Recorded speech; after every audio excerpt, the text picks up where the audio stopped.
Let's bring in MS Now senior national security reporter David Rohde. David, you have new reporting this morning for MS Now about the growing concerns over acting director of national intelligence, Bill Pulte, as well as his pick for chief of staff. So the concerns go down the line. What more can you tell us? So I reported a story over the weekend that Christina Norton is the new chief of staff at the Director of National Intelligence Offices. This is Bill Pulte's choice. I actually reached her by phone. She declined to comment and was quite nice to me. The concern in the intelligence community is that she has no experience in intelligence, and most importantly, she's only worked in the past as an election operative. She's currently the sort of chief of staff or vice president for operations under Pulte at the federal mortgage agency he runs. And then prior to that, she worked for the Republican National Committee, head of their election integrity team. And she ran an effort to watch the polls in 2024 nationwide.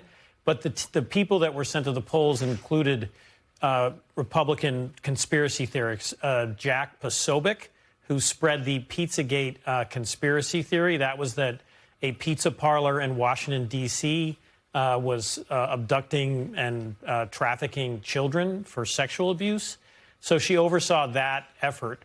And I just, as I talked to intelligence officials, they were just alarmed that this was a choice. It's another sign that the main reason Pulte is in this job, Pulte himself has no experience in intelligence, and the main reason she is now his chief of staff is to facilitate President Trump's effort to nationalize the elections.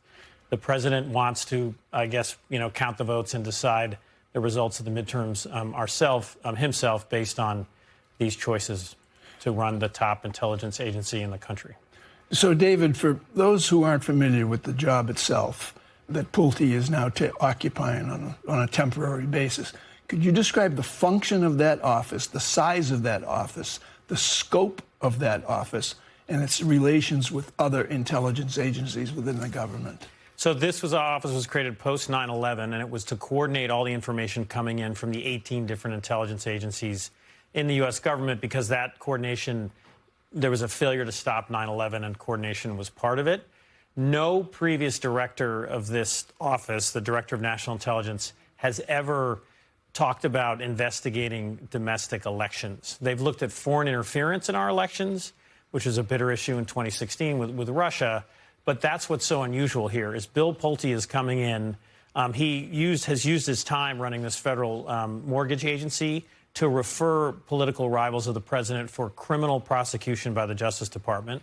That was unprecedented. He's now simultaneously going to run an intelligence agency that has no legal authority, according to Democrats, to even look at our elections. And his new deputy, again, was leading the RNC's election integrity effort. I mean, obviously, there wasn't some Democratic plot to steal the 2024 election because Donald Trump won it and Republicans won, both houses of Congress. So I talked to another intelligence official over the weekend. They were even more alarmed. They say this is clearly an effort to put Pulte in as an acting director. He can't get Senate confirmed. He doesn't have the support.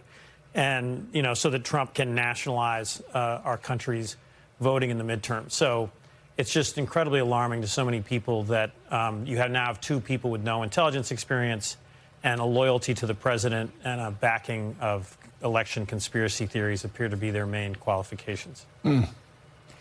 Wow. We'll look forward to following this more with you, David, especially I'm curious, how Republicans can look away at this point. MS Now senior national security reporter David Rohde, thank you very much for coming on this morning.